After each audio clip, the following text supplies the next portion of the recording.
안녕하세요. 제 이름은 김순자라고 합니다. 정말 큰일 날 뻔했던 제 이야기 좀 들어주세요.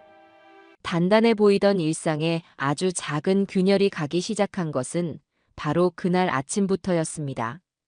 저는 그저 사소한 흠집이려니 대수롭지 않게 여겼을 뿐입니다. 제가 눈을 떴을 때 부엌에서는 벌써부터 고소한 냄새가 흘러나오고 있었습니다. 제가 아침잠이 없는 편이긴 하지만 요즘 들어 며느리인 정희는 저보다도 훨씬 먼저 일어나 부산을 떨곤 했어요. 아들 내외가 저희 집으로 들어와 함께 산지 어느덧 반년이 다 되어가고 있었죠.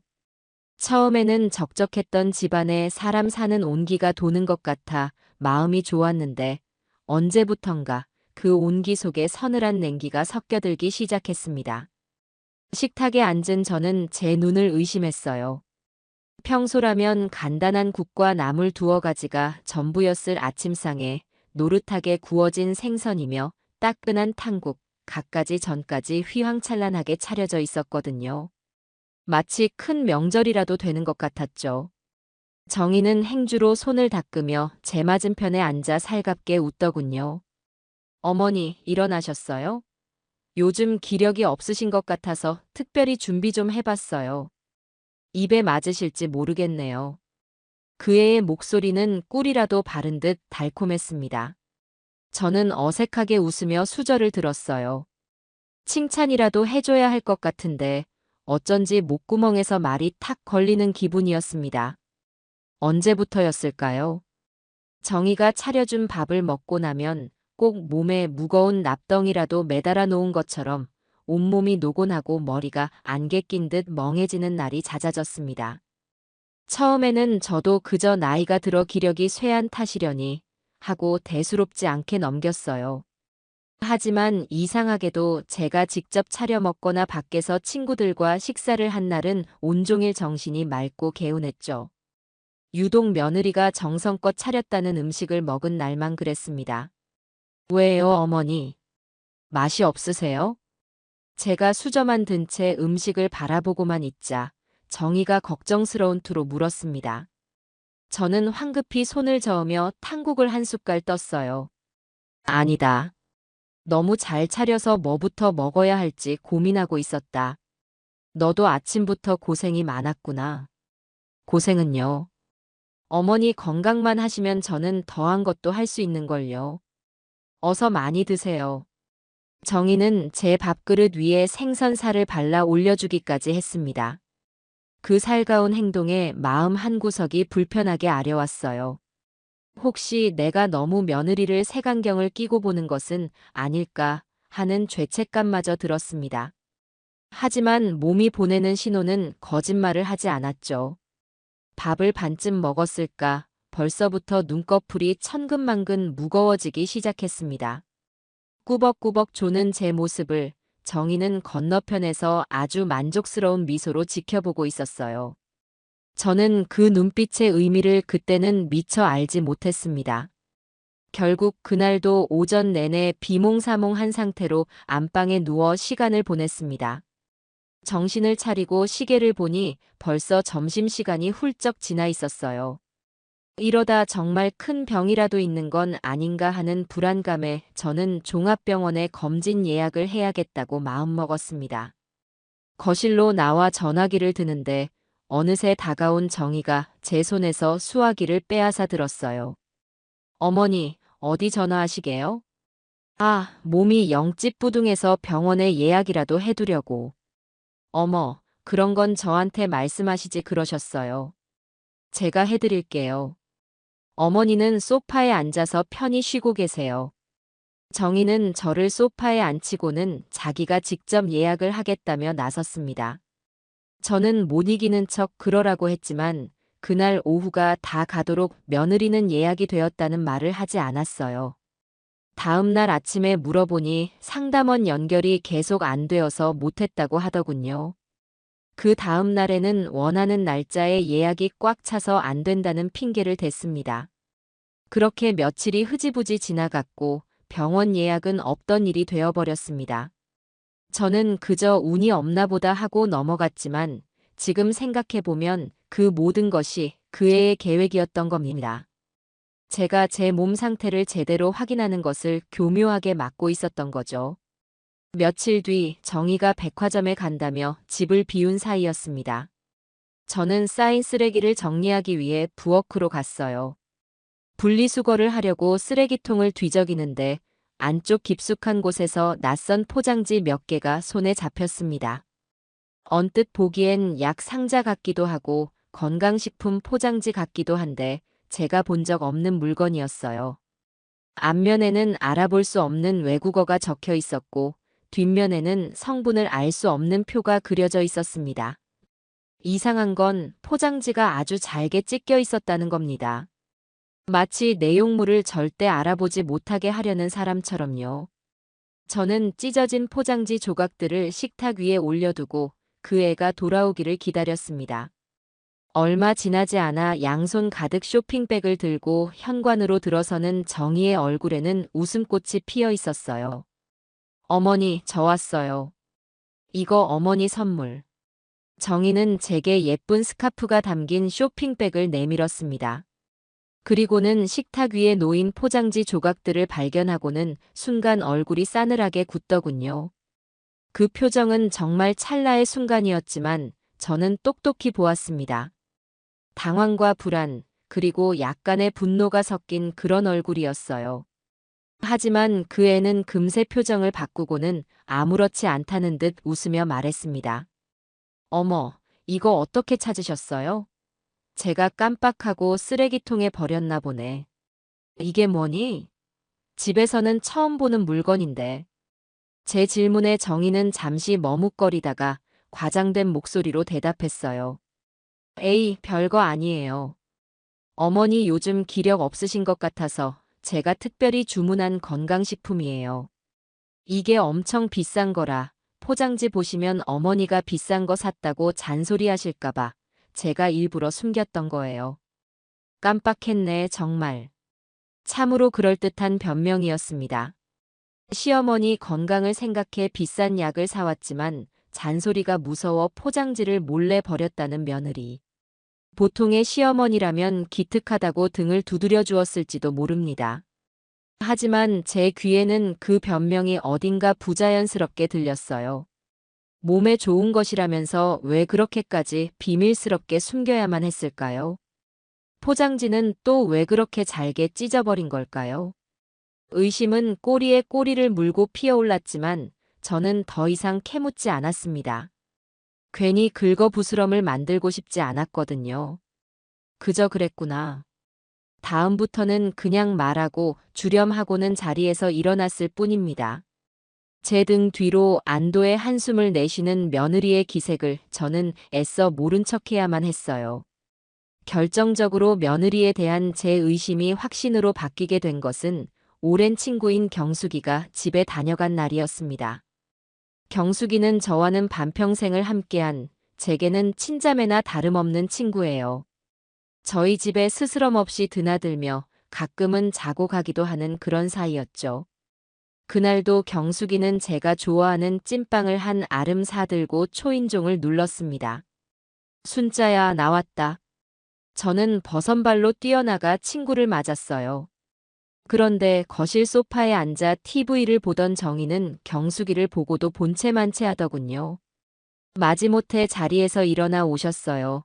하고 짧게 목례를 하는 그 얼굴에는 귀찮다는 기색이 역력했습니다. 저는 민망한 마음에 친구의 등을 떠밀며 부엌으로 향했어요. 미안하다, 경수가.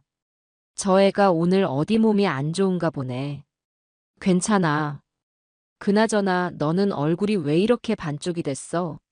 어디 아픈 데는 없고. 친구의 걱정스러운 말에 저는 차마 며느리가 해준 밥을 먹고 나서부터 몸이 이상하다는 말은 할 수 없었습니다.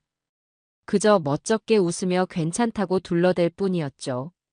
하지만 그날 정희의 행동은 도를 넘어도 한참 넘었습니다.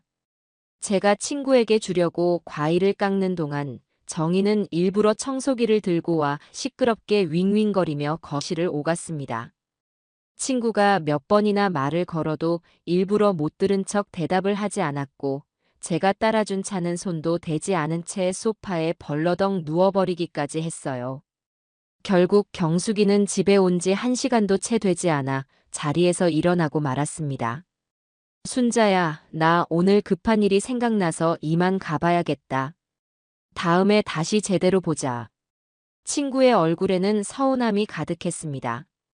저는 미안한 마음에 어쩔 줄을 몰라 하며 친구를 배웅했어요. 현관문이 닫히자마자 소파에 누워있던 정희가 벌떡 일어나며 짜증 섞인 목소리로 제게 쏘아붙이더군요. 어머니, 저 할머니는 왜 이렇게 자꾸 찾아오셔서 사람 귀찮게 해요? 저는 제 귀를 의심했습니다. 방금 전까지 제 가장 친한 친구에게 보였던 무례한 행동도 모자라 이제는 면전에서 대놓고 불평을 쏟아내는 그 애의 모습에 머리끝까지 화가 치밀어 올랐어요. 정희야, 지금 말 다 했니? 경숙이는 내 친구야. 너한테는 어른이고. 어떻게 그런 식으로 말할 수가 있어? 제 목소리는 저도 모르게 떨리고 있었습니다. 하지만 며느리는 조금도 기죽지 않고 오히려 더 당당하게 저를 쳐다보며 말했어요. 내 말이 틀려요? 이제 어머니도 연세가 있으신데 좀 쉬셔야죠. 맨날 친구분들 불러서 수다 떨고 그러실 나이는 지났잖아요. 그러다 몸 상하면 저만 고생이라고요. 그 말을 듣는 순간 저는 망치로 머리를 한 대 세게 얻어맞은 듯한 충격을 받았습니다. 저를 걱정해서 하는 말이 아니었어요. 저를 귀찮은 늙은이, 방구석에 가만히 앉아 자기 손만 기다려야 하는 무기력한 존재로 취급하고 있었던 겁니다. 제 인간관계마저 통제하고 저를 세상과 단절시켜 고립시키려는 그 애의 검은 속내가 너무나도 투명하게 들여다보였습니다. 그날 밤 저는 잠을 이룰 수가 없었습니다. 며느리가 들어온 이후 지난 반년간 있었던 일들이 영화 필름처럼 머릿속을 스쳐 지나갔어요. 정성이라며 내밀던 음식들, 먹고 나면 항상 몽롱했던 몸 상태, 교묘하게 막아섰던 병원 예약, 정체를 알 수 없는 약 포장지, 그리고 제 친구를 내쫓듯 대하던 오늘의 그 차가운 얼굴까지. 퍼즐 조각처럼 흩어져 있던 의심의 조각들이 하나로 맞춰지며 거대하고 끔찍한 그림을 만들어내고 있었습니다.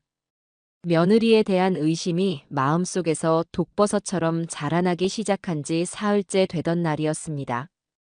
그날따라 정희는 아침부터 유난히 분주하게 부엌을 오가며 무언가 열심히 끓이고 있었어요. 집안 가득 구수하면서도 진한 냄새가 퍼져나갔죠. 제가 좋아하는 감자탕이었습니다. 돼지 등뼈를 푹 고아낸 그 냄새는 예전 같았으면 군침부터 돌게 했을 테지만 그날은 어쩐지 그 냄새마저 역겹게 느껴졌습니다. 냄새 분자 하나하나에 보이지 않는 의심의 가시가 돋쳐있는 것만 같았거든요. 어머니, 오늘 저녁은 제가 특별히 감자탕 끓였어요. 어머님 좋아하시는 거잖아요. 시장 가서 제일 좋은 등뼈로 사왔어요. 저녁 식사 시간이 되자 정희는 커다란 뚝배기를 식탁 중앙에 올려놓으며 활짝 웃었습니다. 김이 모락모락 피어오르는 감자탕은 누가 봐도 먹음직스러워 보였습니다. 우거지도 푸짐하게 들어있었고 살코기도 두툼하게 붙어 있었죠. 하지만 저는 그 음식을 마주하고도 선뜻 수저를 들 수가 없었습니다. 저 음식 어딘가에 나를 잠들게 하고 나를 무기력하게 만들고 종국에는 나를 껍데기만 남은 사람으로 만들 정체 모를 무언가가 들어있을지도 모른다는 공포가 온몸을 휘감았기 때문이에요. 왜 안 드세요, 어머니? 입맛이 없으세요? 제 망설임을 눈치챈 정희가 재촉하듯 물었습니다. 저는 여기서 음식을 거부하면 그 애의 의심을 살 거라고 생각했어요. 아직은 때가 아니었습니다. 확실한 증거를 잡기 전까지는 아무것도 모르는 순진한 시어머니를 연기해야만 했어요. 저는 애써 입꼬리를 끌어올려 미소를 지으며 말했습니다. 아니다. 너무 맛있어 보여서 어디부터 손을 대야 할지 모르겠구나. 너가 끓인 감자탕이 세상에서 제일 맛있지.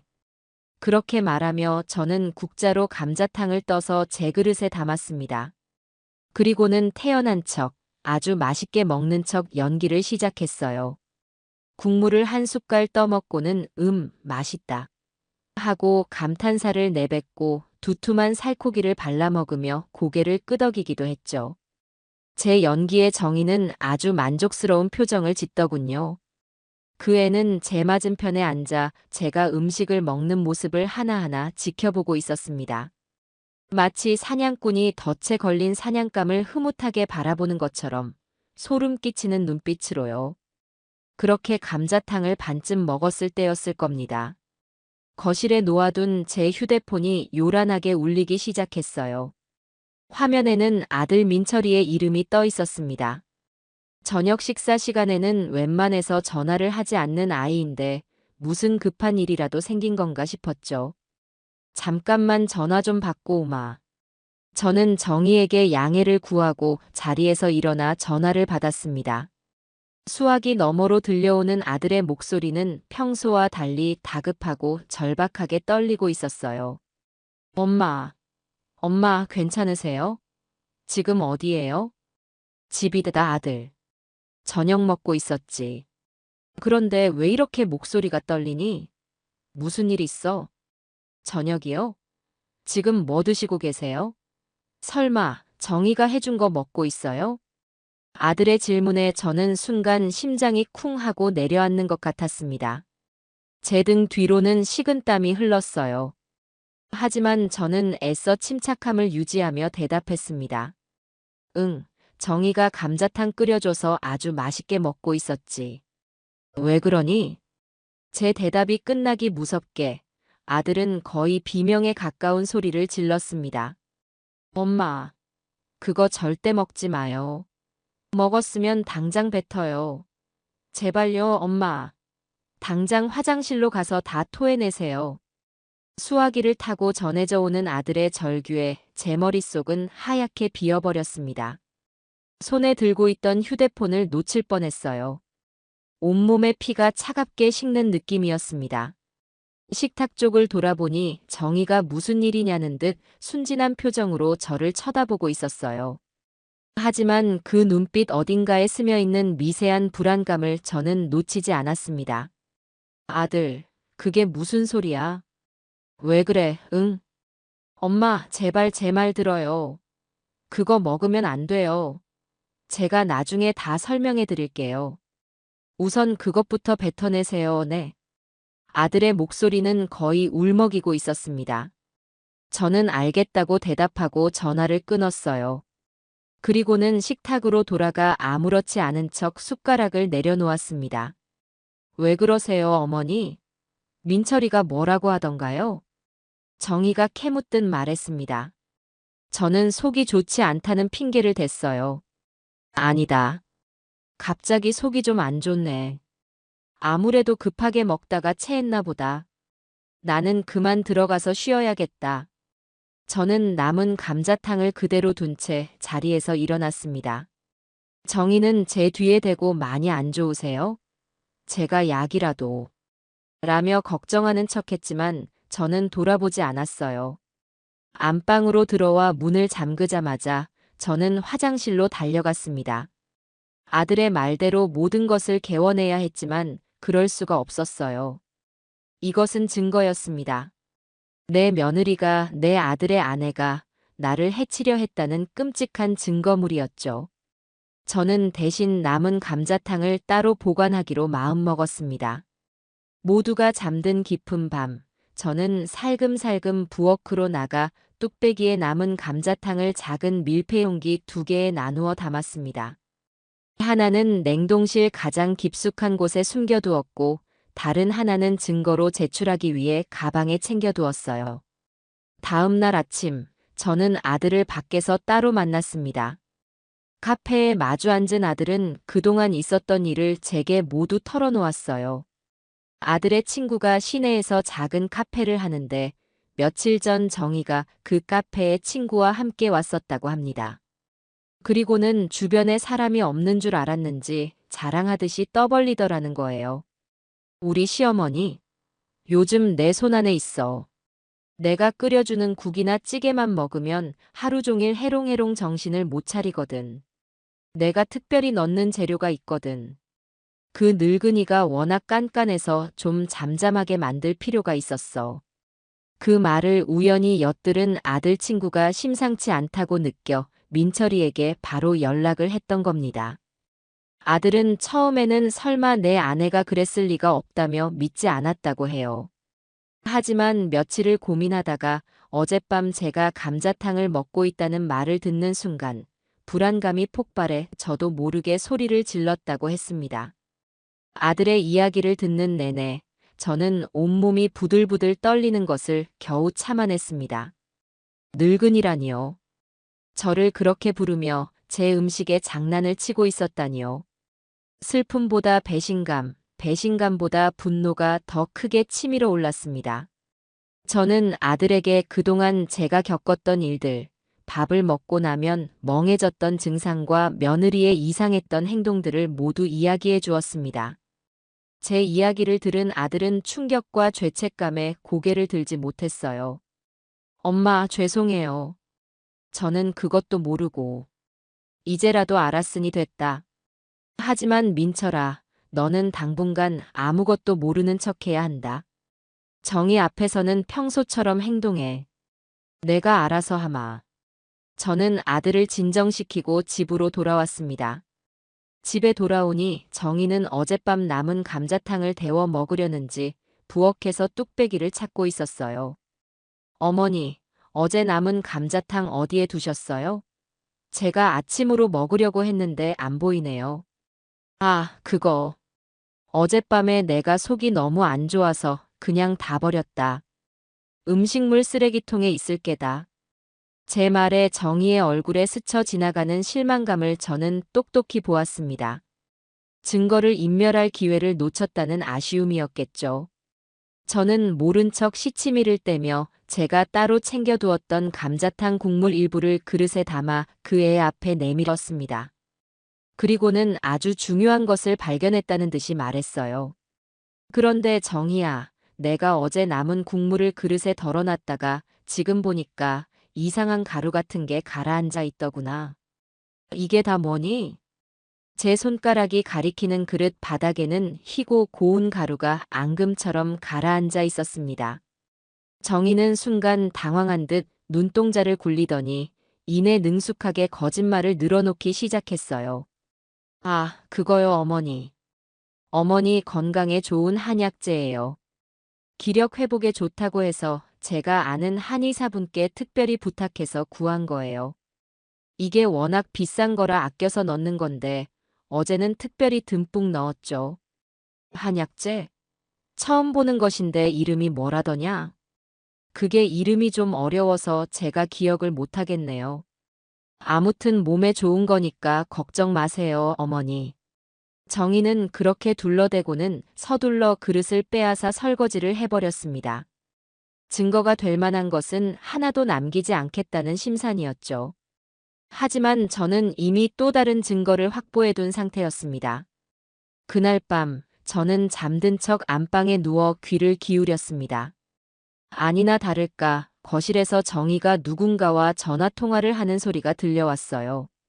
목소리를 낮췄지만 방문 틈으로 새어나오는 그 목소리는 제 귀에 똑똑히 박혀들었습니다. 응, 나야. 어제? 아, 어제는 좀 아쉽게 됐어. 그 할망구가 갑자기 체했다면서 다 버렸지 뭐야. 그래도 오늘도 내가 끓여준 국은 잘 먹더라. 이제 슬슬 약효가 몸에 쌓이고 있을 거야. 조만간 다음 단계로 넘어가도 될 것 같아. 응, 걱정 마.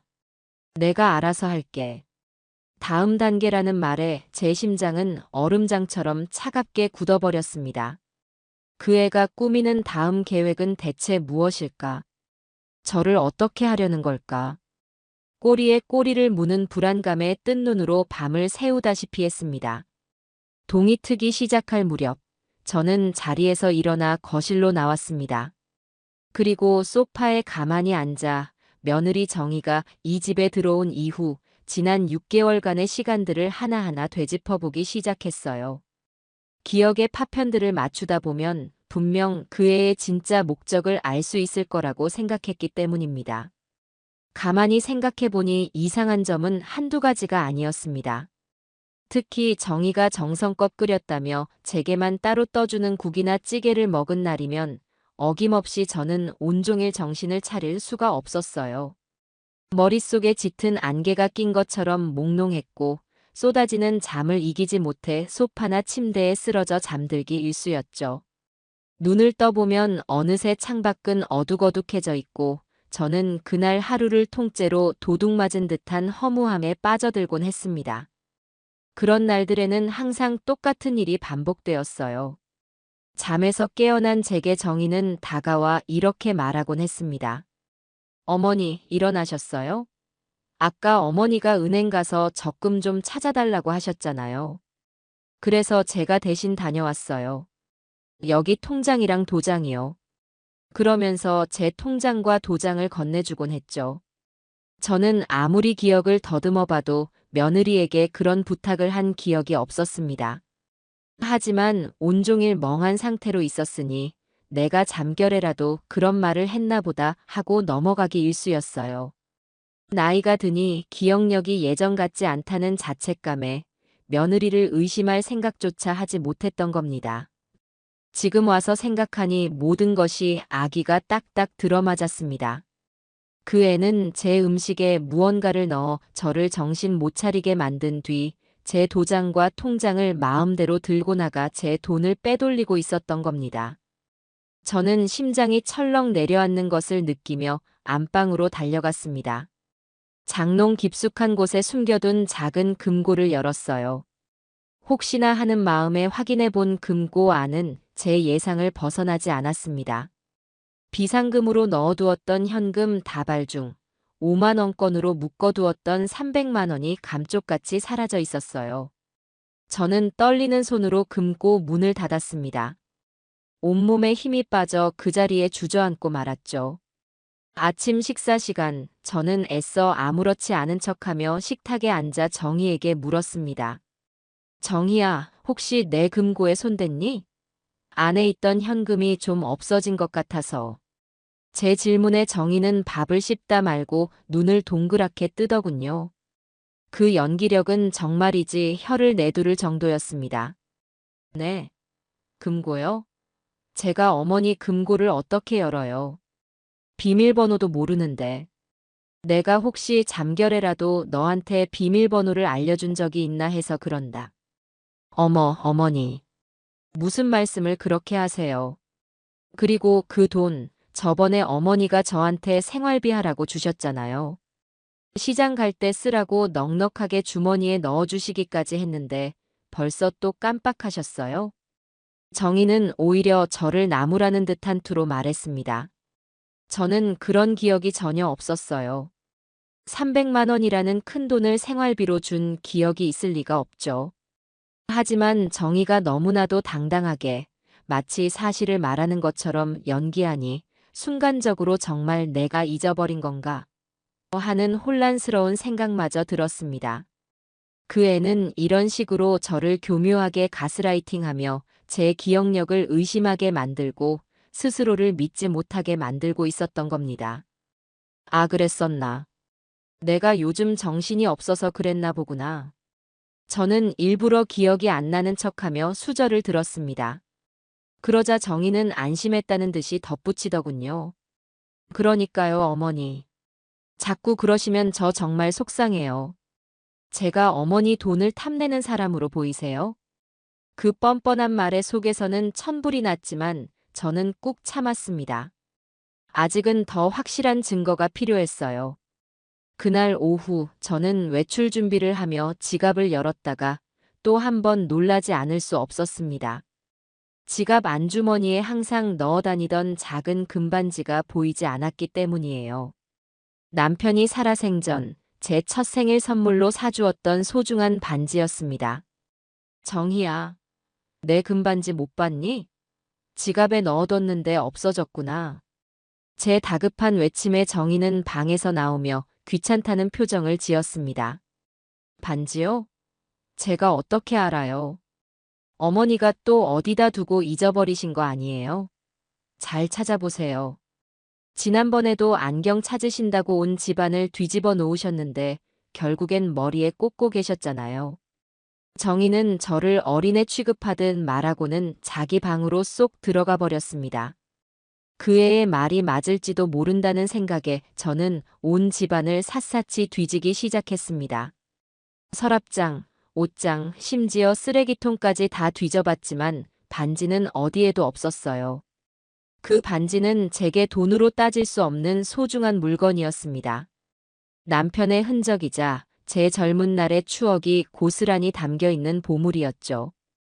그런 반지를 잃어버렸다는 상실감과 함께 그 반지를 훔쳐간 것이 틀림없는 며느리에 대한 분노가 머리끝까지 치밀어 올랐습니다. 더 이상 이렇게 당하고만 있을 수는 없었습니다. 말로는 그 애를 이길 수 없었어요. 물증, 그 애가 빼도 박도 못할 명백한 증거를 잡아야만 했습니다. 저는 그날 바로 시내로 나가 아주 작은 소형 녹음기 하나를 사왔습니다. 그리고 정희가 외출한 틈을 타 제 방 안 화장대 위 작은 보석함 뒤편에 아무도 모르게 숨겨두었어요. 혹시라도 그 애가 내 방에 들어와 또 무언가를 훔쳐가거나 수상한 통화를 할지도 모른다는 생각에서였죠. 제 예상은 정확히 들어맞았습니다. 그날 저녁 녹음된 내용을 확인한 저는 경악을 금치 못했습니다. 녹음기에는 정희가 제 방에 몰래 들어와 서랍을 뒤지는 소리, 제 가방을 열어 지갑을 확인하는 소리가 고스란히 담겨 있었어요. 그리고는 제 서랍에서 도장을 꺼내 가는 소리까지 녹음되어 있었습니다. 하지만 저를 가장 충격에 빠뜨린 것은 그 직후에 녹음된 정희의 전화통화 내용이었습니다. 아마도 지난밤에 통화했던 그 공범과 이야기하는 듯 했어요. 응, 나야. 도장은 방금 챙겼어. 그 할망구 완전 호구라니까. 내가 주는 국만 먹으면 정신을 못 차리니까 뭘 훔쳐가도 뭘 줘도 기억을 못해. 어제는 금반지 없어졌다고 온 집안을 뒤집고 난리를 치더라. 내가 어디다 두고 잊어버린 거 아니냐고 하니까 금방 수긍하더라고. 정말 웃기지 않니? 정희는 즐겁다는 듯이 키득거리며 웃고 있었습니다. 저를 할망구, 호구라고 칭하며 조롱하고 있었어요. 응. 돈은 오늘도 조금 찾았어. 300만 원. 한 번에 많이 찾으면 아들 녀석이 의심할 수도 있으니까 조금씩 빼내고 있어. 조만간 더 큰 거 한 방 터뜨릴 거니까 걱정 마. 그 할망구 재산 머지않아 전부 다 우리 것이 될 거야. 그때까지만 조금만 참고 기다려. 통화 내용을 듣는 내내 저는 손발이 차갑게 식고 온몸이 부들부들 떨리는 것을 주체할 수가 없었습니다. 단순한 좀도둑질이 아니었어요. 그 애는 제 전 재산을 노리고 계획적으로 접근했던 겁니다. 저를 정신 못 차리는 노인으로 만들어 제 모든 것을 빼앗으려는 끔찍한 음모를 꾸미고 있었던 거죠. 녹음기를 쥔 제 손에 힘이 들어갔습니다. 눈에서는 뜨거운 눈물이 쉴 새 없이 흘러내렸어요. 아들을 잘못 키운 제 탓일까요?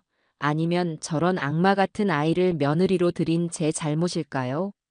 하지만 자책하고 있을 시간은 없었습니다. 이 녹음 파일은 그 애의 죄를 밝힐 수 있는 결정적인 증거였어요. 저는 눈물을 닦고 마음을 다잡았습니다. 이제 반격을 시작할 때였습니다. 저 악마 같은 며느리의 가면을 벗겨내고 제 모든 것을 되찾기 위한 싸움을 시작해야만 했습니다. 결정적인 증거를 손에 쥔 저는 더 이상 망설일 필요가 없었습니다. 다음 날 아들이 출근하고 집안의 정희와 저 단둘만 남게 되자 저는 조용히 그 애를 거실로 불렀습니다. 제 표정이 평소와 달리 굳어 있는 것을 보고 정희도 무언가 심상치 않은 분위기를 감지한 듯 마지못해 소파에 앉더군요. 무슨 할 얘기라도 있으세요, 어머니? 정희는 다리를 꼬고 앉아 손톱을 매만지며 건성으로 물었습니다. 저는 탁자 위에 어젯밤 녹음기를 올려놓고 차갑게 가라앉은 목소리로 입을 열었어요. 정희야, 더 이상은 너의 그 역겨운 연극을 보고 있을 수가 없구나. 단도직입적으로 묻겠다. 너 내 음식에 대체 뭘 넣은 거지? 제 돌직구 같은 질문에 정희의 손톱을 매만지던 손이 순간 멈칫했습니다. 하지만 그 애는 금세 평정심을 되찾고는 어이없다는 듯이 웃음을 터뜨렸어요. 어머니, 무슨 말씀을 그렇게 하세요? 제가 어머니 음식에 뭘 넣다니요? 맹세코 그런 적 없어요. 맹세? 너의 그 더러운 입으로 맹세라는 말을 담을 자격이나 있니? 아직도 발뺌할 생각이구나. 좋다. 그럼 이걸 한번 들어보렴. 저는 망설임 없이 녹음기의 재생 버튼을 눌렀습니다. 스피커를 통해 제 방 서랍을 뒤지는 소리와 함께 저를 할망구, 호구라고 비웃으며 제 재산을 전부 가로챌 계획을 떠벌리는 정의의 목소리가 거실 가득 울려 퍼졌습니다. 녹음 내용이 흘러나올수록 정의의 얼굴은 새하얗게 질려갔어요. 동요하던 눈빛은 이내 당혹감으로, 그리고 마지막에는 모든 것을 체념한 듯한 분노로 바뀌어 갔습니다. 재생이 끝나자 거실에는 무거운 침묵이 흘렀습니다. 저는 팔짱을 낀 채 싸늘한 눈으로 그 애를 쏘아보았어요. 이제는 뭐라고 변명할지 궁금했죠. 잠시 침묵하던 정희는 놀랍게도 조금의 반성도 없는 뻔뻔한 태도로 제게 대들기 시작했습니다. 그걸 녹음까지 하셨어요? 정말 지독하시네요, 어머니. 뭐라고? 그래요, 맞아요. 제가 좀 넣었어요. 그런데 그게 뭐 어때서요? 정의는 완전히 본색을 드러냈습니다. 적반하장도 유분수지, 오히려 자기가 뭘 잘못했냐며 목소리를 높이는 그 모습에 저는 기가 막혀 헛웃음이 나왔어요. 뭐가 어떠냐니? 너 지금 그게 제정신으로 할 소리야? 그럼 제가 어떻게 해요? 어머니는 사사건건 얼마나 깐깐하고 잔소리가 심하신데요. 국이 짜네, 반찬이 싱겁네, 청소는 왜 이렇게 안 했네. 제가 아주 머리가 터질 것 같았다고요. 그래서 어머니 좀 조용히 얌전히 계시라고 한약재 좀 넣은 거예요. 잠 좀 푹 주무시라고요. 한약재? 그게 정말 한약재라고 생각해? 그럼요. 그냥 먹으면 좀 졸리고 정신이 몽롱해지는 약재일 뿐이에요. 어머니도 잠 푹 자서 편하고, 저도 어머니 잔소리 안 들어서 편하고. 서로 좋은 거 아니에요? 제가 어머니 편하자고 한 건데 도대체 뭐가 문제냐고요? 저는 할 말을 잃었습니다. 사람의 탈을 쓰고 어떻게 저런 생각을 할 수 있을까요? 자신의 범죄를 합리화하는 그 황당한 논리에 온몸의 피가 거꾸로 솟는 것 같았습니다. 제가 분노로 몸을 떨고 있자 정의는 기다렸다는 듯이 가방에서 무언가를 꺼내 탁자 위로 툭 던졌습니다. 여러 장의 팸플릿 묶음이었어요. 맨 위에는 공기 좋고 물 맑은 실버타운이라는 문구가 적혀 있었죠. 요양원 안내 책자였습니다. 어머니, 이제 연세도 있으신데 이런 아파트에서 답답하게 계시지 말고 공기 좋은 시골 요양원 가시는 게 어때요? 경치도 좋고 어머니랑 비슷한 친구들도 많이 사귈 수 있고. 제가 다 알아봤는데 여기 시설이 그렇게 좋대요. 뭐라고? 이미 상담까지 다 받아놨어요. 다음 주에 저랑 한번 구경만 가봐요. 분명 마음에 쏙 드실 거예요. 정의는 마치 제게 큰 선심이라도 쓰는 것처럼 말했습니다. 그제야 저는 모든 것을 깨달을 수 있었습니다. 그 애가 말하던 다음 단계가 바로 이것이었던 겁니다. 저를 약에 취해 정신 못 차리는 사람으로 만든 뒤 치매 환자로 몰아 요양원에 쳐넣고 제 모든 재산을 차지하려는 속셈이었던 거죠. 내가 멀쩡한데 무슨 요양원이야. 너 정말 무서운 아이구나. 내가 안 간다고 하면 어쩔 테냐? 제가 버럭 소리를 지르자 정의는 코웃음을 치며 저를 위아래로 훑어보았습니다. 그 눈빛에는 경멸과 조소가 가득했어요. 어머니, 아직도 상황 파악이 안 되세요? 요즘 어머니가 얼마나 깜빡깜빡 하시는지 아세요? 동네 사람들한테 물어보세요. 다 알아요. 제가 어머니 때문에 얼마나 고생하는지 다들 저를 동정한다고요. 거짓말. 너가 무슨 말을 하고 다닌 거야? 무슨 말이긴요. 있는 사실을 말한 것뿐이죠. 우리 시어머니가 요즘 이상한 행동을 하신다. 없는 돈을 잡고 있다고 우기신다. 했던 말을 기억 못 하신다. 뭐 이런 것들이요. 아, 그리고 병원에서도 치매 초기라고 했다는 말도 덧붙였죠. 이제 어머니 말은 아무도 믿어주지 않을걸요. 정희는 악마처럼 웃고 있었습니다. 저는 온몸에 소름이 돋는 것을 느꼈습니다. 그 애는 이미 제가 빠져나갈 모든 퇴로를 차단하고 거대한 거미줄을 쳐놓았던 겁니다. 하지만 저는 그 거미줄에 순순히 걸려들 생각이 없었어요. 저는 그 길로 당장 집 밖으로 뛰쳐나갔습니다. 그리고 동네 경로당과 반상의 아주머니들이 모여 있는 곳을 찾아다니며 모든 것을 확인하기 시작했어요. 며느리의 말은 사실이었습니다. 동네 이웃들은 저를 안쓰러운 눈빛으로 쳐다보며 위로를 건넸습니다. 순자 씨, 너무 상심 말아요. 나이 들면 다들 깜빡깜빡하는 거지. 그래도 며느리가 저렇게 지극정성으로 챙기니 얼마나 다행이야. 맞아요. 며느님 말이 병원에서도 치매 초기라고 했다면서요? 약 잘 챙겨 먹고 그러면 괜찮아질 거예요. 정희는 제가 없는 곳에서 저를 정신 나간 치매 노인으로 만들어 놓고 자신은 그런 시어머니를 극진히 모시는 천사 며느리 행세를 하고 다녔던 겁니다. 저는 기가 막혔지만 이대로 물러설 수는 없었어요. 저는 이웃들을 모두 불러 모은 자리에서 눈물로 호소하며 진실을 밝혔습니다. 여러분 모두 속고 계신 거예요. 저는 치매가 아니에요. 멀쩡합니다. 저 며느리가 제 재산을 노리고 저를 정신병자로 만들려고 거짓 소문을 퍼뜨리고 다니는 겁니다. 저는 며느리가 제 음식에 이상한 것을 탔다는 이야기부터 돈과 반지를 훔쳐간 이야기까지 모두 털어놓았습니다. 처음에는 제 말을 반신반의하던 이웃들도 평소 총명하고 똑 부러졌던 제 모습을 기억해내고는 점차 술렁이기 시작했어요.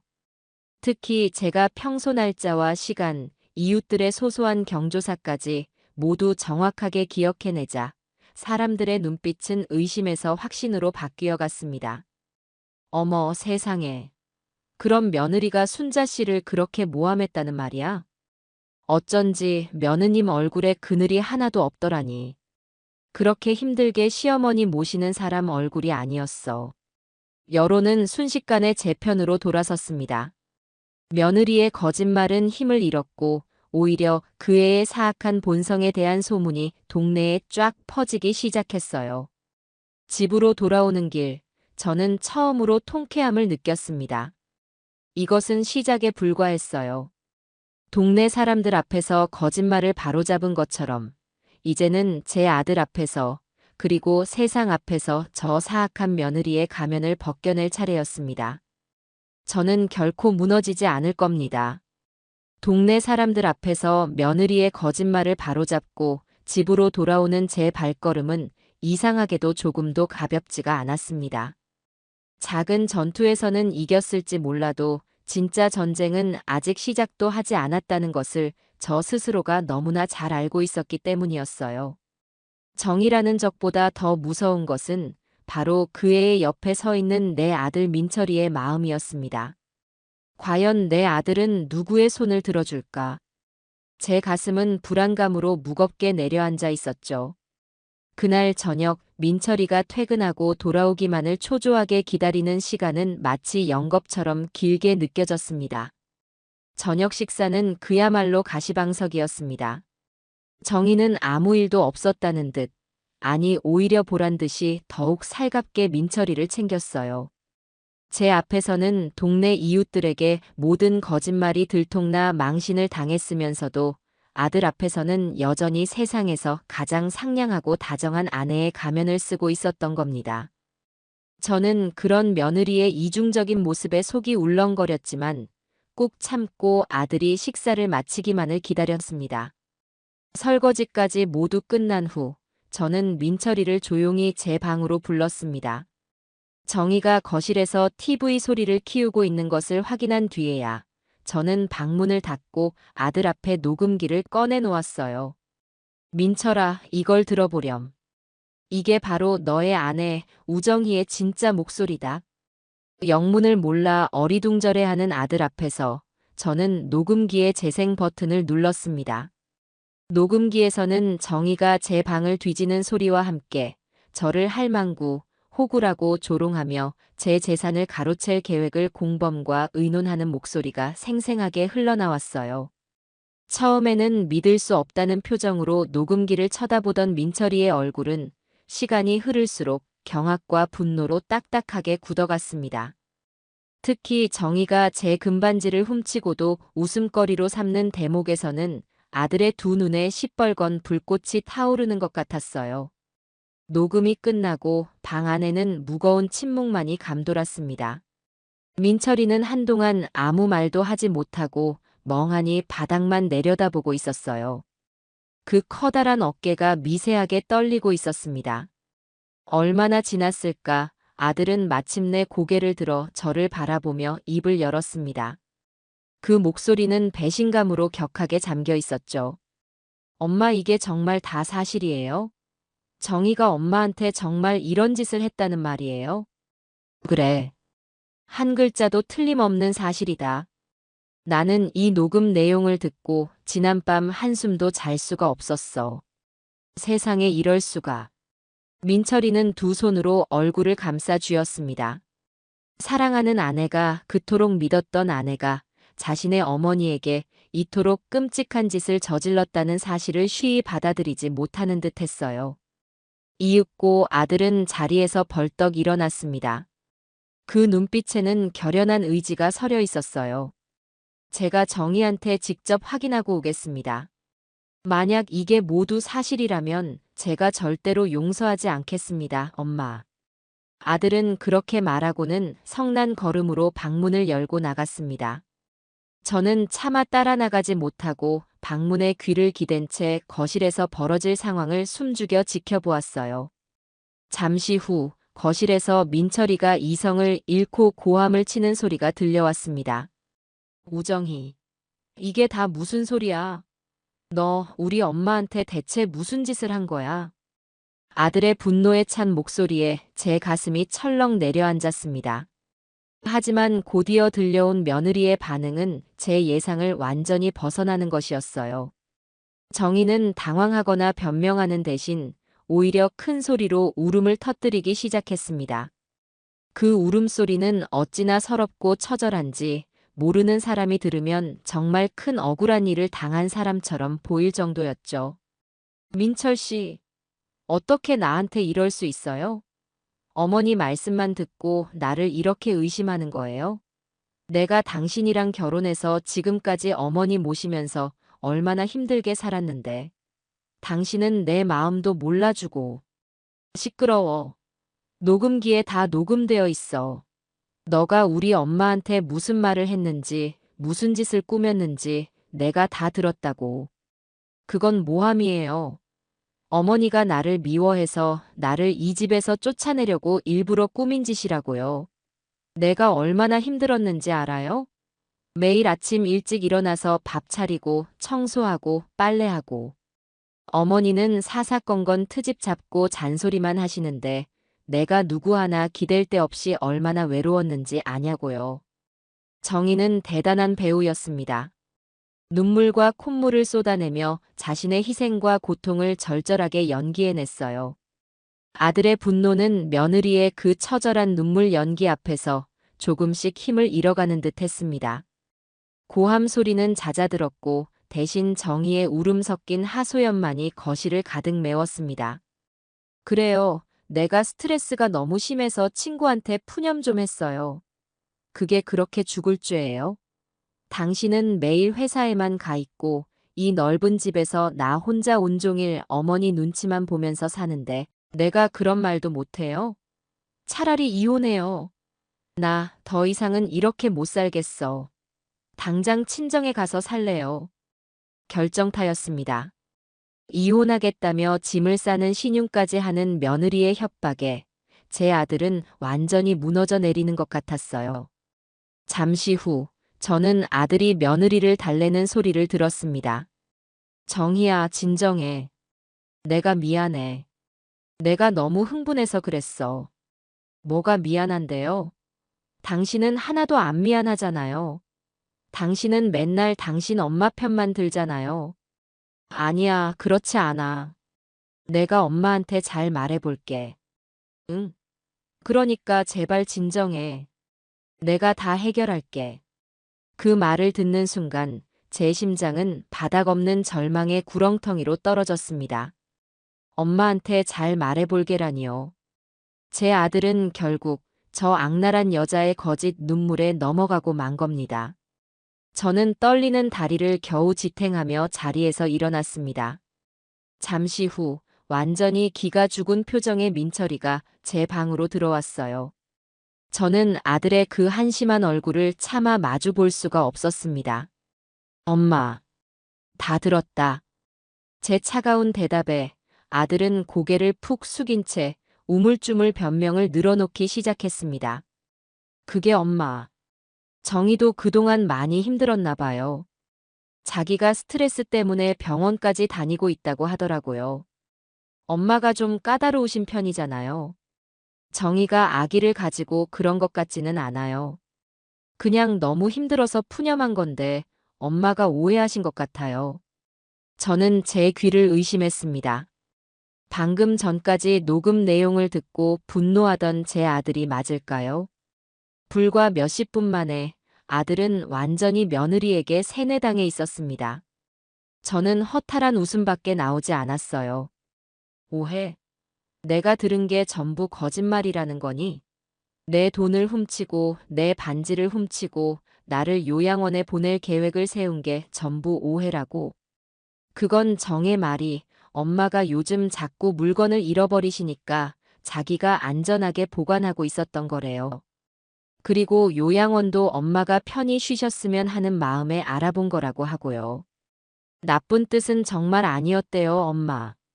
그래서 너는 그 말을 지금 믿는다는 거니? 제 날카로운 질문에 아들은 시선을 피했습니다. 그리고는 제 가슴에 대못을 박는 말을 내뱉고야 말았어요. 엄마. 저는 엄마도 믿고 정희도 믿어요. 하지만 정의 말대로 좋은 요양원을 알아보는 것도 나쁘지 않을 것 같아요. 엄마도 거기 가시면 친구도 사귀고 편하게 지내실 수 있잖아요. 저희도 주말마다 셔틀버스 타고 찾아뵈면 되고요. 순간 세상의 모든 소리가 멎는 것 같았습니다. 제 아들이 제 배 아파 낳은 단 하나뿐인 아들이 저를 버리려 하고 있었습니다. 며느리의 거짓말에 속아 이 늙은 어미를 귀찮은 짐 덩어리 취급하며 요양원으로 내치려 하고 있었던 겁니다. 저는 더 이상 아들과 말을 섞고 싶지 않았어요. 아니, 말을 할 기운조차 남아있지 않았습니다. 하늘이 무너지고 땅이 꺼지는 듯한 배신감에 온몸이 마비되는 것 같았어요. 나가거라. 엄마. 내 방에서 당장 나가. 그리고 다시는 내 앞에 나타나지 마라. 저는 싸늘하게 말하고는 돌아 누워버렸습니다. 등 뒤에서 아들이 한동안 망설이다가 조용히 방문을 닫고 나가는 소리가 들렸어요. 문이 닫히자마자 저는 참았던 눈물을 터뜨리고 말았습니다. 며느리에 대한 분노보다 아들에 대한 배신감이 제 심장을 갈기갈기 찢어놓는 것 같았습니다. 평생을 바쳐 키운 아들이었는데 고작 저런 악랄한 계집의 눈물 연기에 넘어가 저를 버리다니요. 저는 그날 밤 제 인생에서 가장 깊고 어두운 절망의 밤을 홀로 견뎌내야만 했습니다. 이제 제 곁에는 아무도 없었습니다. 이 지독한 싸움을 저는 이제 정말로 혼자서 해내야만 했습니다. 아들에게마저 버림받았다는 처절한 절망감은 아이러니하게도 제 안에 잠들어 있던 차가운 이성을 깨웠습니다. 눈물은 더 이상 나오지 않았어요. 슬퍼하고 있을 시간이 없었습니다. 이제 믿을 것은 오직 저 자신뿐이라는 사실을 뼈저리게 깨달은 저는 독한 마음을 먹고 자리에서 일어났습니다.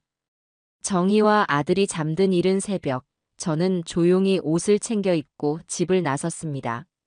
제 손에는 정희의 친정 주소가 적힌 작은 메모지가 들려 있었죠. 그 애의 뿌리를 알아야 했습니다. 저렇게 끔찍한 괴물은 대체 어떤 환경에서 만들어진 것인지 제 눈으로 직접 확인해야만 했습니다.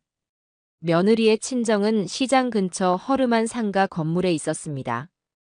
1층에서 작은 건어물 가게를 하고 있었죠. 가게 문을 열고 들어서자 비릿한 생선 냄새와 함께 백발이 성성한 노인 한 분이 저를 맞았습니다.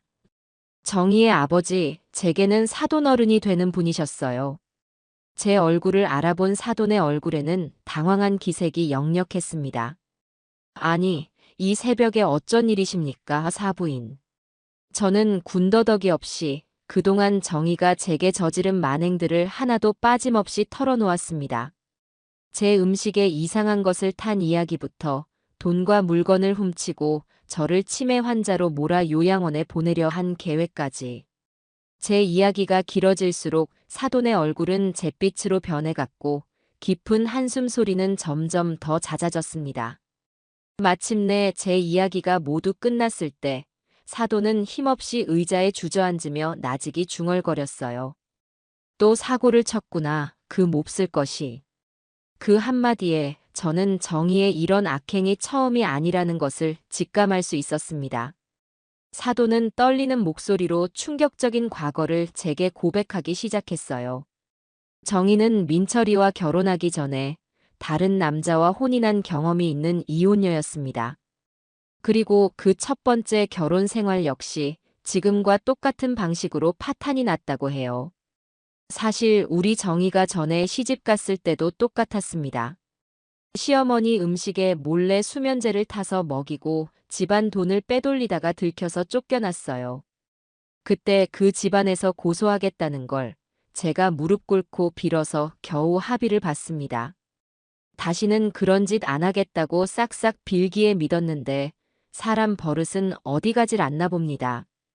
정말 면목이 없습니다, 사부인. 사돈은 눈물을 글썽이며 제게 고개를 숙였습니다. 정희는 어릴 때부터 상습적으로 거짓말을 하고 갖고 싶은 것이 있으면 도둑질도 서슴지 않는 아이였다고 해요. 부모가 아무리 혼내고 타일러도 소용이 없었다고 합니다. 제 아들은 저런 무서운 전과가 있는 여자를, 그것도 재혼이라는 사실조차 모른 채 속아서 결혼했던 겁니다. 우리 딸이지만 정말 못됐습니다. 어려서부터 돈만 밝히고 자기 손에 들어온 건 절대 놓으려고 하질 않았어요. 사부인께 정말 쥐구멍에라도 숨고 싶은 심정입니다. 죄송합니다. 저는 사돈의 사과를 받으면서도 마음이 착잡했습니다. 딸을 잘못 키운 부모의 죄를 탓하고 싶었지만 한편으로는 저런 딸을 둔 저 늙은 아버지의 심정이 오죽할까 싶어 안쓰러운 마음도 들었죠. 저는 더 이상 그를 탓하지 않고 가게를 나왔습니다. 이제 모든 것이 분명해졌어요. 정희는 상습범이었고 제 아들은 그 애의 두 번째 사냥감이었던 겁니다. 며느리의 과거를 알게 된 저는 그 애의 현재를 파헤쳐야겠다고 마음먹었습니다.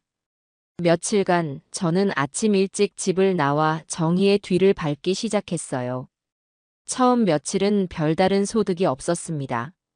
그 애는 백화점에 가서 쇼핑을 하거나 친구들을 만나 수다를 떠는 것이 전부였죠. 제가 너무 섣부른 의심을 하는 건가 싶어 포기하려던 찰나 마침내 정희의 꼬리가 잡혔습니다. 그날도 정희는 백화점에 간다며 집을 나섰지만 백화점으로 향하던 차는 갑자기 방향을 틀어 시내 외곽에 있는 한적한 호텔 주차장으로 들어갔습니다. 저는 택시 안에서 숨을 죽인 채 그 모습을 지켜보았어요. 잠시 후 주차장 한쪽에서 기다리고 있던 낯선 남자 한 명이 정희의 차 조수석에 올라탔습니다. 저는 심장이 쿵쾅거리는 것을 느끼며 택시 기사에게 최대한 가까이 차를 대달라고 부탁했습니다. 차 안에서 정희는 그 남자와 아주 다정하게 입을 맞추고 있었어요. 누가 봐도 평범한 연인 사이는 아니었습니다. 그들은 한참을 차 안에서 애정 행각을 벌이다가 근처에 있는 카페로 자리를 옮겼습니다. 저는 모자와 스카프로 얼굴을 가린 채 그들의 뒤를 따라 카페 안으로 들어갔어요. 그리고는 그들의 대화가 들릴 만한 옆자리에 자리를 잡고 앉았습니다. 제 손에서는 식은땀이 흘렀지만 정신을 바짝 차리고 그들의 대화에 귀를 기울였습니다. 그들의 대화 내용은 제 예상을 훨씬 뛰어넘는 충격적인 것이었어요. 자기는 좋겠다. 맨날 이렇게 명품만 두르고 다니고. 남자가 정희가 들고 있는 가방을 만지작거리며 말했습니다.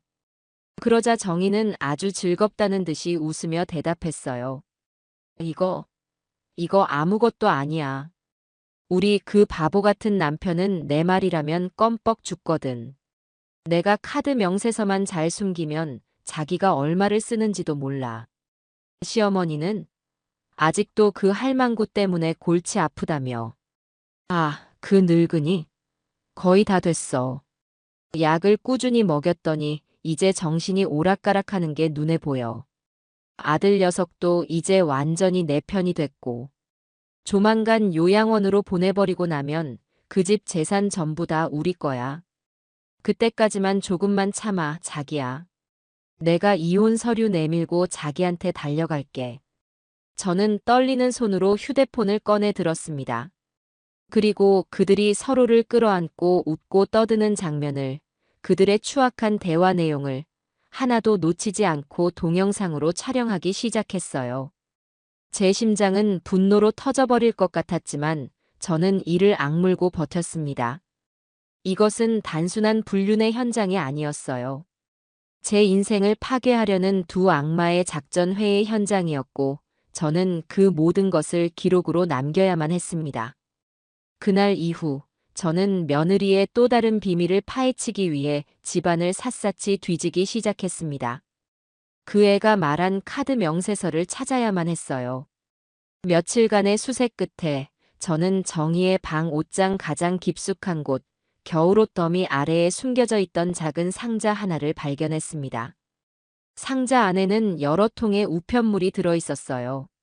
모두 아들 민철이의 이름으로 발급된 신용카드사의 명세서였습니다. 명세서를 확인한 저는 제 눈을 의심하지 않을 수 없었습니다. 정희는 민철이 몰래 남편의 명의를 도용해 신용카드를 무려 3개나 더 만들어 놓았던 겁니다. 그리고 그 카드들로 지난 몇 달간 사용한 금액은 총 2천만 원이 훌쩍 넘어가고 있었어요. 사용 내역은 더 가관이었습니다. 명품 가방, 보석, 고급 의류, 피부 관리실. 전부 사치품뿐이었죠. 심지어 친정 엄마에게 선물한 것으로 보이는 고가의 가전제품 결제 내역까지 있었습니다. 저는 그 자리에 주저앉아 허탈하게 웃었습니다. 제 아들은 회사에서 뼈 빠지게 일해서 돈을 벌고 있는데 그의 아내라는 여자는 남편 몰래 빚을 내어 다른 남자와 놀아나고 친정 식구들의 배를 불려주고 있었던 겁니다. 제 아들은 그 사실을 까맣게 모른 채 저런 여자의 거짓 눈물에 속아 제 어미를 요양원에 보낼 궁리나 하고 있었던 거고요. 이제 모든 조각이 맞춰졌습니다. 며느리의 추악한 과거, 현재의 불륜, 그리고 끔찍한 금전 사기까지. 저는 그 애의 목을 쥘 수 있는 강력한 무기들을 모두 손에 쥐게 된 겁니다. 더 이상 두렵지 않았어요. 오히려 제 마음속에서는 차가운 분노와 함께 뜨거운 복수심이 불타오르기 시작했습니다. 이제는 제가 반격할 시간이었습니다. 저를 기만하고 제 가정을 파괴하려 한 저 악마 같은 며느리에게 인생이 얼마나 무서운 것인지를 똑똑히 가르쳐줄 시간이었습니다. 손에 모든 증거를 쥔 저는 가장 먼저 미국에 있는 딸 민경이에게 전화를 걸었습니다. 민경이는 실리콘밸리에서 유능한 회계사로 일하고 있는 저의 가장 큰 자랑이자 든든한 버팀목이었어요. 국제전화 너머로 들려오는 딸의 밝은 목소리에 저는 그동안 억눌러왔던 감정이 북받쳐 잠시 말을 잇지 못했습니다.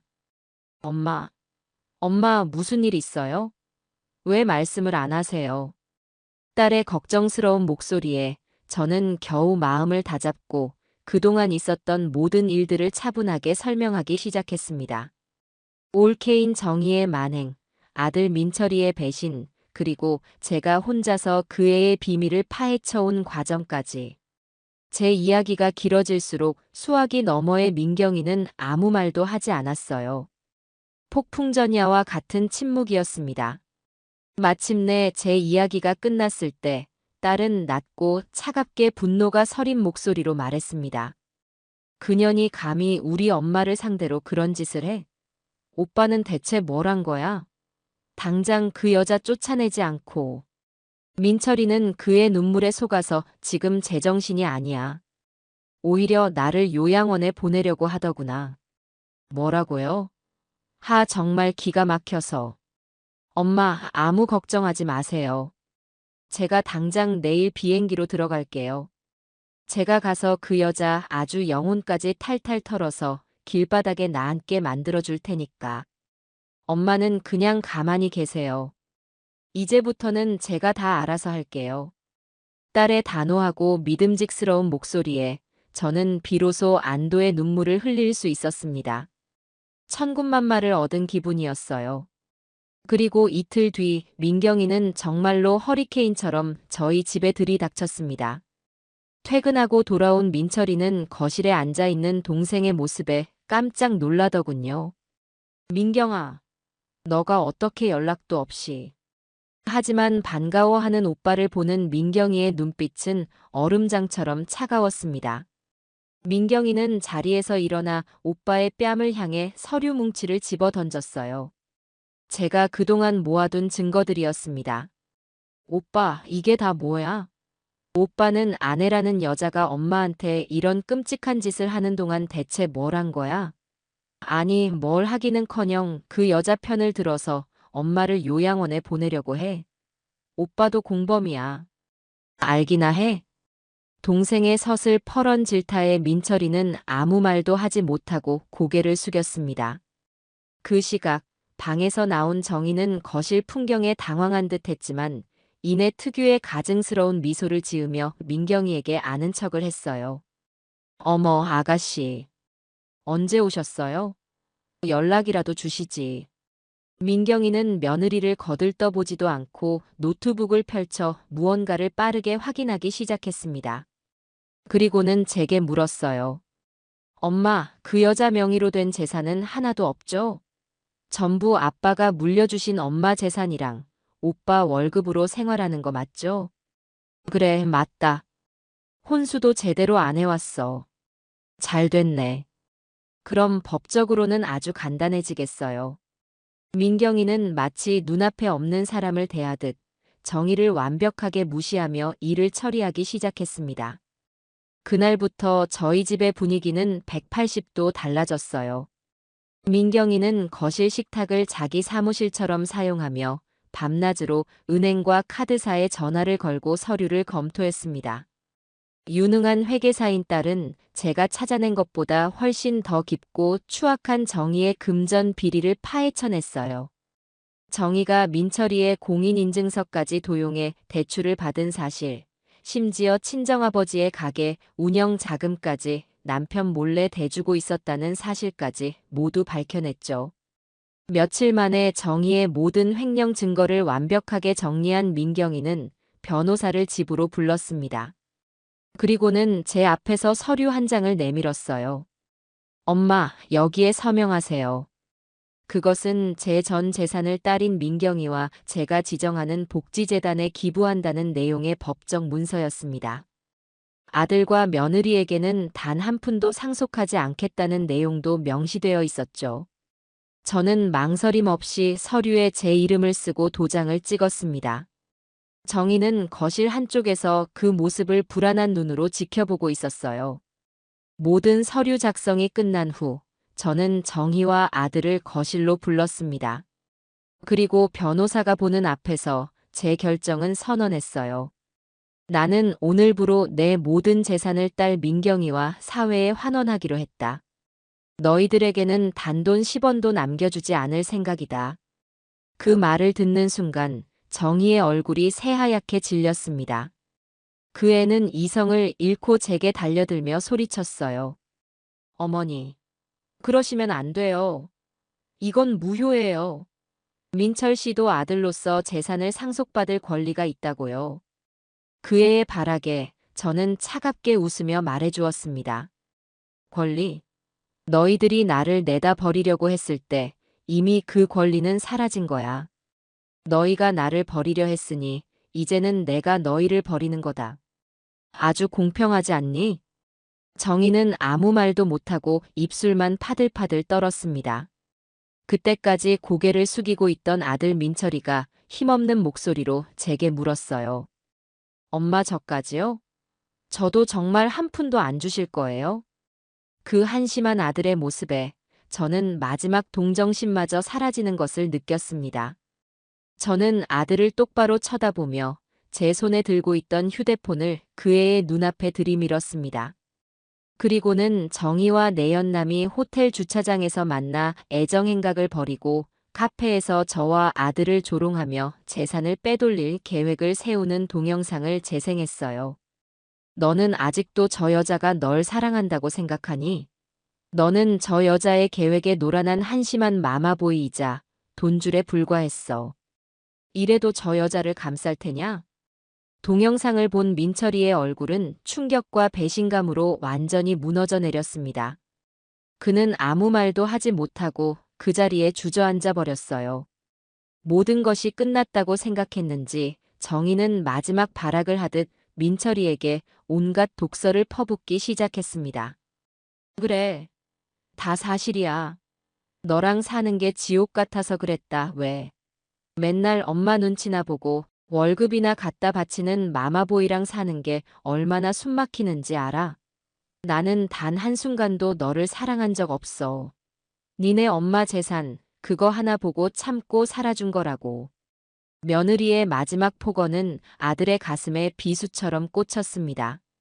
민철이는 넋나간 사람처럼 허망하게 바닥에 앉아 있었고 정희는 분에 못 이겨 씩씩거리고 있었어요. 저는 그 아수라장을 차가운 눈으로 내려다보았습니다. 길고 길었던 싸움의 끝이, 그리고 제 통쾌한 반격의 끝이 보이기 시작하고 있었습니다. 이제 남은 것은 저 악마 같은 것들을 제 인생에서, 그리고 법의 이름으로 완벽하게 정리하는 일뿐이었습니다. 그날 주말에 저희 집 거실은 보이지 않는 유리벽이라도 세워진 것처럼 공간마다 다른 종류의 공기가 흐르고 있었습니다. 거실 한가운데에는 딸 민경이가 노트북을 펼쳐놓은 채 마치 이 모든 상황을 지휘하는 냉철한 장수처럼 앉아 있었고 제 옆자리에 앉은 며느리 정희는 곧 무슨 일이 벌어질지 전혀 예상하지 못한 채 어머님, 오늘 저녁은 뭘로 할까요? 맞다위의 한가한 소리를 짓거리고 있었죠. 제 아들 민철이는 소파 맨 끝에 거의 눕다시피 기댄 채 초점 없는 눈으로 천장에 무늬만 세고 있었습니다. 그리고 그들 맞은편, 즉 제 맞은편에는 잔뜩 긴장한 얼굴의 사돈 부부가 허리를 꼿꼿이 세운 채 앉아 있었습니다. 사돈 어른은 돋보기 너머로 보이는 제 얼굴을 애써 외면하려는 듯 마른 입술만 연신 축이고 있었고 안사돈은 닳고 다른 손수건으로 연신 이마에 땀을 찍어내느라 정신이 없었죠. 그들은 민경이의 갑작스러운 호출에 딸이 또 무슨 큰 사고라도 쳤구나 하는 것을 직감한 듯 보였습니다. 마침내 민경이가 헛기침 한 번으로 좌중을 정리하고 차갑고 단호한 목소리로 이 끔찍한 가족회의의 시작을 선언했습니다. 오늘 바쁘신 와중에도 이렇게 와주셔서 감사합니다. 아버님, 어머님. 오늘 이 자리는 더 이상은 덮어둘 수 없는 진실을 모두가 함께 확인하기 위해 마련되었습니다. 지금부터 우정혜 씨가 저희 어머니와 제 오빠에게 그리고 이 가정에 어떤 짓을 저질렀는지 그 모든 진실을 남김없이 폭로하도록 하겠습니다. 민경이의 말에 정희의 얼굴이 순간 굳어지는가 싶더니 이내 얘가 뭘 잘못 먹었나 하는 표정으로 피식 웃더군요. 하지만 그 웃음은 그리 오래 가지 못했습니다. 민경이가 노트북과 연결된 TV 화면에 음성 파일을 띄우고 재생 버튼을 누른 순간 거실의 공기는 싸늘하게 얼어붙었습니다. 그 할망구 완전 호구라니까. 내가 주는 국만 먹으면 정신을 못 차리니까 뭘 훔쳐가도 뭘 줘도 기억을 못해. 정말 웃기지 않니? 조만간 더 큰 거 한 방 터뜨릴 거야. 그 할망구 재산 머지않아 전부 다 우리 것이 될 거야. 자신만만하게 떠들던 자신의 목소리, 저를 조롱하고 비웃던 그 목소리가 스피커를 통해 생생하게 울려 퍼지자 정희는 거의 비명을 지르며 자리에서 벌떡 일어났습니다. 이게 뭐야? 이거 다 거짓말이야. 조작된 거라고. 아가씨, 어떻게 나한테 이럴 수가 있어. 당신 엄마랑 작정하고 나를 내쫓으려고 이런 짓을 꾸민 거지. 그렇지. 정희는 이성을 잃고 민경이의 머리채라도 잡을 것처럼 달려들 기세였습니다. 하지만 민경이는 눈 하나 깜짝하지 않았어요.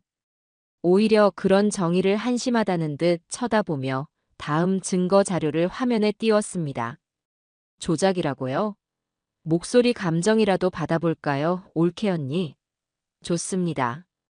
그럼 이건 조작이 아니겠네요.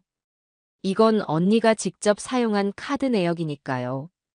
화면에는 수십 페이지에 달하는 엑셀 문서가 나타났습니다. 지난 반년간 정희가 민철이의 명의를 도용해 몰래 발급받은 신용카드 3개의 상세 사용 내역이었죠.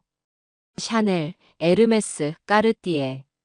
일반인들은 이름만 들어도 알 법한 명품 브랜드의 로고가 화면을 가득 채웠습니다. 하루에 수백만 원을 쓴 날도 허다했고 그 총액은 무려 2천만 원을 훌쩍 넘어가고 있었어요. 사돈 부부는 화면에 찍힌 엄청난 액수의 입을 떡 벌린 채 아무 말도 하지 못했습니다. 이건 민철 씨, 당신이 다 알고 있었잖아. 우리가 같이 쓰기로 하고 만든 생활비 카드였잖아. 왜 아무 말도 안 해? 어서 그렇다고 말해. 궁지에 몰린 정희는 이제 아들에게 매달려 거짓 동맹을 강요하기 시작했습니다. 하지만 민철이는 여전히 텅 빈 눈으로 화면만 응시할 뿐 아무런 대답도 하지 않았어요. 민경이가 그런 오빠를 대신해 얼음처럼 차가운 목소리로 정희의 마지막 거짓말마저 베어버렸습니다. 언제부터 명품백이랑 다이아몬드 반지가 생활비에 포함됐죠? 그리고 유감스럽지만 제 오빠는 이 카드들의 존재 자체를 오늘 처음 알았어요. 언니가 오빠의 신분증과 인감을 몰래 훔쳐서 은행에 제출하고 발급받은 카드들이니까요. 이 서류들이 바로 그 증거고요. 민경이는 옆에 준비해둔 서류 뭉치를 탁자 위로 던졌습니다. 그곳에는 정희의 필체로 작성된 카드 발급 신청서와 명백하게 위조된 민철이의 서명이 들어 있었습니다. 이것은 단순한 과소비를 넘어 명백한 사기이자 범죄 행위였습니다. 사돈 어른은 더 이상 버티지 못하고 아이고 하는 소리와 함께 마른 세수를 했습니다. 안사돈의 어깨는 이제 주체할 수 없을 정도로 떨리고 있었죠. 자, 이제 마지막 증거입니다. 민경이는 잠시 숨을 고른 뒤 모두의 얼굴을 한번 쓱 훑어보았습니다. 그리고는 마지막 파일의 재생 버튼을 눌렀어요. 이건 제가 따로 설명하지 않겠습니다. 직접 눈으로 확인하시죠. 화면에는 낯선 남자와 정희가 호텔 주차장에서 진하게 입을 맞추는 장면이 나타났습니다. 그 후 카페로 자리를 옮긴 두 사람이 저와 민철이를 어떻게 속이고 재산을 가로챌 것인지에 대해 의논하는 대화 내용이 고스란히 흘러나왔어요. 그 바보 같은 남편은 내 말이라면 다 믿어라며 민철이를 조롱하는 정희의 목소리, 시어머니 재산만 빼내면 바로 이혼할 거야라고 속삭이는 내연남의 목소리가 거실을 가득 채웠습니다. 그것은 결정타였습니다. 안사돈의 입에서 어머 세상에 하는 비명이 터져 나왔고 사돈 어른은 자신의 눈앞에 펼쳐진 딸의 추악한 모습에 충격을 받아 의자 등받이에 거칠게 몸을 기댔습니다. 그들의 딸이 그저 돈 욕심이 많은 딸인 줄로만 알았는데 가정을 파괴하는 불륜녀이자 사기꾼이었다는 사실을 마주한 부모의 얼굴에는 깊은 절망이 서려 있었습니다. 모든 영상이 끝나고 거실에는 숨막히는 침묵만이 흘렀습니다. 정희는 이제 울지도 소리치지도 않았어요. 그저 바닥에 주저앉은 채 실성한 사람처럼 낄낄거리며 웃기 시작했습니다. 그 웃음소리가 어찌나 기괴하고 소름 끼치던지 저는 저도 모르게 몸을 떨어야만 했습니다. 한참을 그렇게 웃던 정희는 마침내 모든 것을 포기했다는 듯 자신의 마지막 패를 까보이듯 제 아들 민철이를 향해 세상에서 가장 악독하고 잔인한 폭탄 발언을 던졌습니다. 그래, 다 봤어? 속이 시원해. 이제 나도 더 이상 그 역겨운 착한 며느리 연기 안 해도 되니까 속이 다 시원하다. 김민철, 너 잘 들어. 나는 처음부터 너 같은 놈한테는 눈곱만큼도 관심 없었어. 맨날 네 엄마 치마폭에 쌓여서 눈치나 보는 한심한 마마보이를. 내가 왜 사랑하겠니? 나는 그냥 니네 엄마가 가진 저 집, 저 땅, 그 돈이 탐났을 뿐이야. 너는 그 돈을 얻기 위한 수단, 그냥 내 인생의 발판, 내 돈줄, 내 호구였다고. 이제 알겠어, 이 멍청한 놈아. 정희의 마지막 말은 가뜩이나 위태롭던 민철이의 세상을 완전히 박살 내버렸습니다. 아들의 얼굴에서 모든 표정이 사라졌어요. 마치 영혼이 육체에서 빠져나간 인형처럼 텅 비고 공허한 눈으로 허공만 응시하고 있었죠. 그 모습을 불쌍하게 쳐다보는 제게 정희는 마지막으로 저를 향해 독을 뿜었습니다. 그리고 당신, 이 악독한 시어머니. 당신만 없었으면 내 계획은 완벽했어. 당신이 죽어라고 내 발목을 잡는 바람에 이 모든 게 틀어졌다고. 저는 그 말을 듣고 조용히 자리에서 일어났습니다. 그리고 완전히 무너져 내린 아들의 곁으로 다가가 그 어깨를 가만히 감싸 안았습니다. 그리고는 아들의 귓가에 그리고 거실에 있는 모든 사람들의 가슴에 대모처럼 박힐 한마디를 차갑게 내뱉었습니다. 들었지, 내 아들. 저게 바로 너가 평생을 너 하나만 보고 살아온 이 늙은 엄마보다 더 철석같이 믿었던 너의 그 현명하고 사랑스러운 아내의 진심이란다. 이게 바로 내가 엄마보다 아내를 믿은 결과야. 제 말이 끝나자마자 아들의 텅 빈 눈에서 마침내 눈물이 주르륵 흘러내렸습니다. 소리 없는 눈물이었습니다. 자신의 어리석음과 아내의 배신, 그리고 어머니에 대한 죄책감이 뒤섞인 뜨겁고도 차가운 눈물이었습니다. 그날 저희 집 거실에서는 한 가정이 무너지고 여러 개의 영혼이 부서져 내리고 있었습니다. 그리고 그 모든 것의 중심에 저는 꼿꼿하게 서서 제 아들을 끌어안고 있었습니다.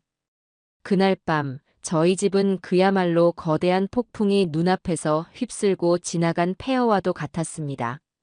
모든 진실이 담긴 판도라의 상자가 열린 후 거실을 가득 메웠던 것은 이성이 마비된 자의 광기 어린 바락뿐이었어요. 자신의 방으로 쫓겨 들어가서도 정의의 분노는 멈추지 않았습니다. 제가 아끼던 화장대의 거울이 깨지는 소리, 벽을 향해 무언가를 집어 던지며 내는 둔탁한 파열음, 그리고 짐승의 울부짖음 같은 알아들을 수 없는 저주와 욕설이 끊이지 않고 반문 틈으로 새어나왔습니다. 그 애는 단 한순간도 자신의 잘못을 뉘우치지 않았어요. 오히려 이 모든 파국의 원인이 저와 제 아들에게 있다는 듯 세상을 향한 모든 증오를 토해내고 있었죠. 그 끔찍한 광경을 더는 지켜볼 수 없었던 사돈 어른이 핏기 하나 없는 얼굴로 제게 다가와 떨리는 목소리로 어렵게 입을 열었습니다. 사부인 더는 면목이 없어 이 집에 있을 수가 없습니다. 오늘 밤 안으로 무슨 수를 써서라도 전연의 짐을 싸서 저희가 데리고 나가겠습니다. 다시는 사부인과 김서방 앞에 나타나지 못하도록 저희가 단단히 연을 끊겠습니다. 정말 죄송합니다. 저는 아무 말 없이 고개를 끄덕였습니다. 이제 와서 무슨 말이 더 필요하겠어요. 잠시 후 사돈 부부는 마치 사지로 향하는 병사처럼 비장한 표정으로 정희의 방문 앞에 섰습니다. 문을 열고 들어간 그들 뒤로 다시 한번 끔찍한 소음의 향연이 펼쳐졌습니다. 이거 다 내가 산 거야. 내 거라고. 당신들이 뭔데 내 물건에 손을 대. 이 천하의 몹쓸 거사. 내 남편 등골 빼먹고 내 시어머니 피눈물 흘리게 해서 산 이따위 물건들이 그렇게도 아까워. 이 악마 같은 년. 정희가 아들 명의로 훔친 돈으로 사들인 명품 가방과 옷가지들이 복도를 향해 내동댕이 쳐졌습니다. 그 물건들을 붙잡으려는 정희와 그런 딸의 머리채를 잡고 흔드는 사돈의 모습이 뒤엉켜 집안은 다시 한번 지옥 같은 아수라장이 되었습니다. 저는 그 광경을 차마 똑바로 쳐다볼 수가 없어 조용히 눈을 감았습니다. 한참의 소동 끝에 마침내 정희는 여행 가방 2개를 든 채 너덜너덜한 몰골로 방에서 끌려 나오다시피 했습니다. 그 와중에도 정희의 눈빛은 독사처럼 번뜩이고 있었어요. 마지막까지 추악한 본성을 버리지 못한 그 애는 거실을 지나치며 마지막 발악을 했습니다. 장식장 위에 고이 놓여 있던 남편과 제가 젊은 시절 환하게 웃고 있는 결혼사진 액자를 팔로 거칠게 쓸어버린 겁니다. 와장창 하는 요란한 소음과 함께 제 행복했던 시절의 기억이 산산조각 나 바닥으로 흩어졌습니다. 그리고는 그것도 모자라 현관에 나란히 놓인 우리 가족의 신발들을 군화발로 지식이며 마지막 저주를 퍼부었습니다. 이 집안 반드시 망할 거야. 내가 2눈 똑똑히 뜨고 지켜볼 거라고. 특히 당신 그 못된 시어머니. 평생 자식들한테 버림받고 이 집구석에서 외롭게 혼자 썩어 죽어갈 거야. 내 저주를 받아라. 그 악담을 끝으로 정희는 사돈 어른의 손에 이끌려 현관 밖으로 사라졌습니다. 쾅 하고 현관문이 닫히는 순간 저는 몇 달간 제 어깨를 짓누르던 거대한 바위 하나가 산산이 부서져 내리는 듯한 해방감을 느꼈습니다. 길고 길었던 악몽이 드디어 끝났다는 사실을 실감할 수 있었어요. 온몸에 힘이 쭉 빠져나가는 것을 느끼며 소파에 깊숙이 몸을 기댔습니다. 딸 민경이는 아무 말 없이 다가와 바닥에 흩어진 유리 조각들을 조심스럽게 치우기 시작했고 제 아들 민철이는 여전히 영혼이 빠져나간 로봇처럼 거실 한가운데에 미동도 없이 서 있었습니다. 사돈 부부가 떠나고 집안에는 모든 소음이 멎은 무겁고도 어색한 침묵만이 감돌았습니다. 그 침묵을 먼저 깬 것은 빗자루를 내려놓은 딸 민경이었습니다. 민경이는 오빠에게 성큼성큼 다가가 그 넓은 등짝을 인정사정 없이 후려쳤습니다. 짝 하는 소리가 거실을 울렸어요. 오빠, 정신 안 차려? 언제까지 그렇게 동상처럼 서 있을 거야? 저런 미친 여자 하나 제대로 알아보지 못하고 집안을 이 꼴로 만들어 놓고 오빠가 조금만 더 일찍 정신 차렸어도 엄마가 저런 꼴까지 당하시지는 않았을 거 아니야. 엄마가 그동안 혼자서 얼마나 무섭고 외로우셨을지 생각이라는 걸 해봤냐고. 동생의 서슬 퍼런 질책에 멈춰있던 민철이의 시간이 비로소 다시 흐르기 시작했습니다. 아들은 천천히, 아주 천천히 제 앞으로 걸어왔습니다. 그 걸음걸이는 마치 천근만근짜리 족쇄라도 찬 것처럼 위태롭고 무거워 보였어요. 마침내 제 앞에 선 아들은 아무런 예고도 없이 제 앞에 쿵 하고 무릎을 꿇었습니다. 그리고는 어린 시절 큰 잘못을 저지르고 제게 용서를 빌던 그 옛날처럼 차가운 거실 바닥에 이마를 대고 아이처럼 목 놓아 울기 시작했습니다. 엄마, 죄송해요. 정말 죄송해요. 아들은 차마 말을 잇지 못하고 거대한 몸을 웅크린 채 어깨를 들썩이며 울었습니다. 그 모습을 보고 있자니 제 마음속에 남아있던 분노와 원망이 봄눈 녹듯 스르르 녹아내리는 것 같았어요. 밉고 한심했지만 결국에는 제 아들이었습니다. 저렇게 처절하게 무너져 내린 아들을 제가 끝까지 외면할 수는 없는 노릇이었죠. 저는 조용히 아들의 어깨에 손을 얹고 그동안 제 가슴속 깊은 곳에 응어리져 있던 말들을 꺼내 놓았습니다. 일어나거라, 아들아. 언제까지 그렇게 무릎만 꿇고 있을 테냐? 아니에요, 엄마. 저는 엄마한테 용서받을 자격도 없는 놈이에요. 엄마가 저를 용서해 주실 때까지 죽어도 여기서 일어나지 않을 거예요. 용서. 용서가 그리 쉬운 말인 줄 아니? 너는 칼보다 더 무서운 말로, 행동으로 이 어미의 가슴을 갈기갈기 찢어 놓았다. 내가 저 계집의 거짓 눈물에 속아 이 어미를 의심의 눈초리로 쳐다볼 때 나는 내 심장이 칼로 도려내지는 듯한 고통을 느꼈어. 평생을 너 하나만 보고 너 하나 잘 되기를 바라며 살아온 이 어미를 너는 한순간에 귀찮고 거추장스러운 짐 덩어리 취급했지. 내가 내 앞에서 엄마 요양원에 가는 것도 나쁘지 않을 것 같아요 라고 말했을 때 나는 내 세상이 무너지는 소리를 들었단다.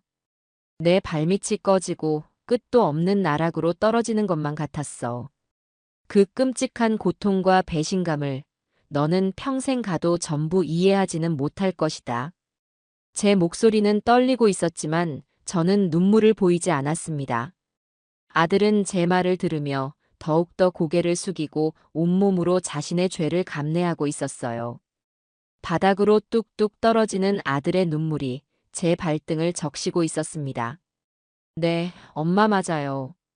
저는 엄마한테 평생 용서받지 못할 죄를 지었어요. 제가 무슨 말을 해도 다 변명일 뿐이라는 거 알아요. 하지만 엄마 제발, 제발 저를 버리지만 말아주세요. 제가 평생 엄마한테 속죄하면서 살게요. 다시는 엄마 마음 아프게 하지 않을게요.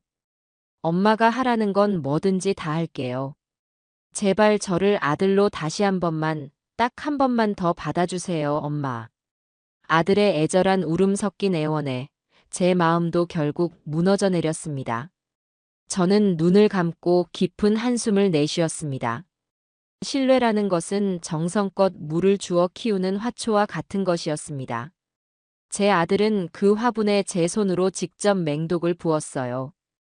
뿌리까지 썩어 문드러진 그 화초가 다시 살아나려면 흙을 다 갈아내고 썩은 뿌리를 도려내고 아주 오랜 시간 햇볕과 깨끗한 물을 주며 기다려야만 할 겁니다. 그 고통스러운 과정을 이 녀석이 과연 견뎌낼 수 있을까요? 됐다. 일어나거라. 저는 아들의 팔을 잡아 일으켜 세웠습니다. 그래도 너는 내 핏줄이고 내 아들이니까. 내가 너를 버리면 누가 너를 거두겠니? 다시 한번 기회를 주겠다. 하지만 명심하거라, 민철아. 신뢰라는 것은 한번 깨지고 나면 다시는 원래대로 돌아갈 수 없는 법이다. 너는 앞으로의 평생을 통해 내가 깨트린 그 신뢰를 다시 붙여나가야 할 것이다. 그것은 아주 고통스럽고 아주 긴 시간이 될 게다. 각오할 수 있겠니? 네, 엄마. 각오하고 말고요.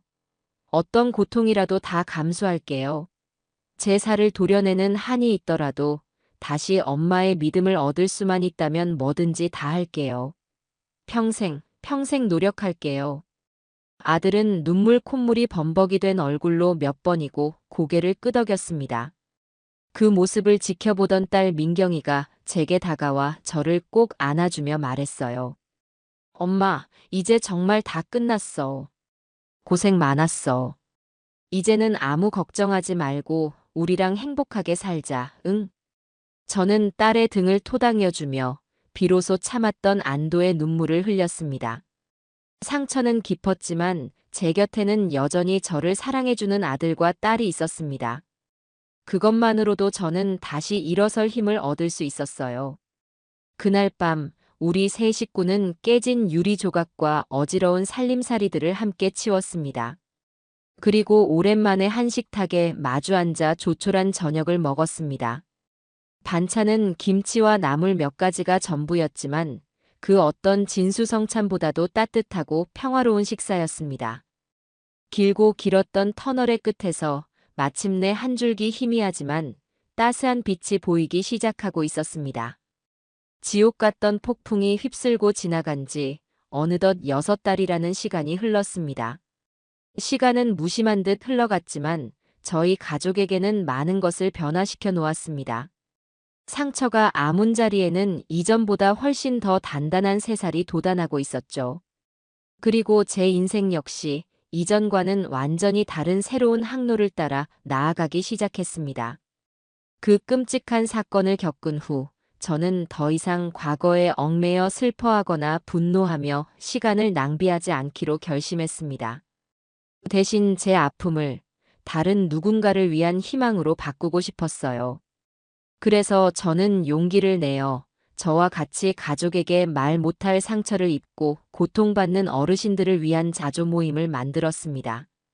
가족에게 상처받은 어르신들의 쉼터라는 이름의 작은 모임이었죠. 처음에는 동네 경로당 한쪽 구석에서 서너 명의 할머니들과 함께 시작했던 모임은 금세 입소문을 타고 퍼져나가기 시작했습니다. 아들에게 전 재산을 빼앗기고 길거리에 나앉은 할머니, 며느리의 모진 구박에 우울증을 앓고 있는 할머니, 자식들에게 버림받고 홀로 외롭게 지내는 할아버지. 세상에는 저처럼 가장 가까운 사람에게 가장 깊은 상처를 받고 고생하는 어르신들이 너무나도 많았습니다. 저희는 서로의 이야기를 들어주고 함께 울고 웃으며 서로의 가장 든든한 버팀목이 되어 주었습니다. 저는 제 경험을 바탕으로 그분들이 법적인 권리를 되찾을 수 있도록 돕고 심리상담센터와 연계해 마음의 상처를 치유할 수 있도록 발벗고 나섰습니다. 얼마 전에는 저희 모임의 활동이 한 시사 프로그램의 황혼의 반란, 빼앗긴 권리를 되찾다라는 제목으로 소개되면서 전국적으로 큰 화제가 되기도 했습니다. 방송이 나간 후 전국 각지에서 후원과 격려의 전화가 빗발쳤고 저는 하루아침에 어르신 인권운동가라는 거창한 별명까지 얻게 되었죠. 처음에는 쑥스럽고 부담스러웠지만 이제는 이 일이 제게 주어진 새로운 사명이라고 생각하고 있습니다. 제 작은 날갯짓이 저처럼 고통받는 다른 분들에게 희망의 바람을 일으킬 수만 있다면 저는 더 바랄 것이 없습니다. 아들 민철이는 그 누구보다도 제 활동을 셔츠하는 든든한 후원자가 되어 주었습니다. 이 녀석은 정의가 남긴 모든 빚을 자신의 힘으로 깨끗하게 청산하고 회사에서는 예전보다 2배, 3배는 더 열심히 일하며 능력을 인정받고 있습니다. 그리고 아무리 피곤하고 바빠도 주말이면 꼭 저희 모임에 찾아와 꾸준히 일을 도맡아 하곤 합니다. 무거운 짐을 나르고 고장난 형광등을 갈아주고 어르신들의 말벗이 되어드리는 아들의 모습을 보며 저는 녀석이 비로소 철이 들었다는 것을 느낍니다. 한 번은 녀석이 제 어깨를 주물러주며 쑥스럽게 말하더군요. 엄마, 요즘 엄마 얼굴이 정말 좋아 보여요. 예전보다 훨씬 더 행복해 보이세요. 제가 엄마한테서 빼앗았던 행복을 이제는 엄마 스스로가 더 크게 만들고 계신 것 같아서 정말 존경스럽고 또 죄송해요. 저는 그런 아들의 손을 꼭 잡아주며 말했습니다. 아니다, 아들아. 너는 내게서 행복을 빼앗은 게 아니야. 잠시 내가 행복이 무엇인지 잊게 만들었을 뿐이지. 그리고 덕분에 나는 이제 진짜 행복이 무엇인지 깨닫게 되었단다. 우리는 그렇게 서로를 마주보며 아주 오랜만에 환하게 웃었습니다. 미국에 있던 딸 민경이도 얼마 전 아예 한국지사로 발령을 받아 귀국했습니다. 엄마와 오빠가 걱정된다며 스스로 자처한 일이었습니다. 이제 우리 세 식구는 주말마다 함께 모여 식사를 하고 가까운 곳으로 나들이를 가기도 합니다. 며느리라는 존재가 빠져나간 자리는 그 무엇으로도 메울 수 없는 상처와 공허함을 남길 줄 알았는데 오히려 우리 가족은 이전보다 훨씬 더 서로를 아끼고 사랑하는 단단한 관계로 거듭나고 있었습니다. 한 달 전쯤 교도소에 있는 우정희로부터 편지 한 통이 배달되었습니다. 두툼한 편지 봉투 안에는 여러 장의 편지지가 들어있었죠. 아마도 자신의 죄를 뉘우친다며 구구절절 용서를 구하는 내용이 적혀 있었을 겁니다. 하지만 저는 그 편지를 뜯어보지도 않았습니다. 그의 거짓말과 연극은 이제 지긋지긋했으니까요. 저는 편지를 그대로 들고 나가 아파트 단지 내 소각로에 던져버렸습니다. 활활 타오르는 불꽃 속에서 그의 흔적이 한 줌의 재로 변하는 모습을 보며 저는 제 마음속에 남아있던 마지막 앙금까지 모두 태워버렸습니다. 그리고 오늘 저는 제 인생의 새로운 장을 축하하기 위해 오랜 친구 경숙이를 비롯한 모임의 할머니들과 함께 제주도로 여행을 왔습니다. 부드러운 백사장을 맨발로 걸으며 발가락 사이를 간지리는 모래의 감촉을 느껴봅니다. 귓가에는 시원한 파도 소리가 부서지고 코끝에는 짭조름한 바다 내음이 스며듭니다. 눈부시게 펼쳐진 수평선을 바라보며 저는 지난 몇 년간의 시간들을 조용히 떠올려 봅니다. 지옥 같은 절망의 밑바닥에서 허우적거리던 제 모습, 아들의 배신에 피눈물을 흘리던 제 모습, 그리고 마침내 모든 것을 이겨내고 지금 이 자리에 서 있는 제 모습까지. 순자야, 뭐가 그렇게 좋아? 아주 얼굴에서 빛이 나네, 빛이 나. 경숙이가 제 옆에 다가와 팔짱을 끼며 말합니다. 저는 친구를 보며 제 생에 가장 평온하고 행복한 미소를 지어 보였습니다. 응, 좋아. 모든 게 다 좋아, 경수가. 이제야 비로소 내가 살아있다는 게 느껴져. 그래요. 저는 이제야 비로소 진짜 제 인생을 되찾은 겁니다. 이 눈부신 자유와 평화, 그리고 제 곁을 지켜주는 소중한 사람들과 함께 저는 앞으로 제게 주어진 모든 날들을 뜨겁게 사랑하며 살아갈 생각입니다. 저 멀리 수평선 위로 붉은 태양이 떠오르고 있었습니다. 제 인생의 두 번째 아침이 그렇게 밝아오고 있습니다.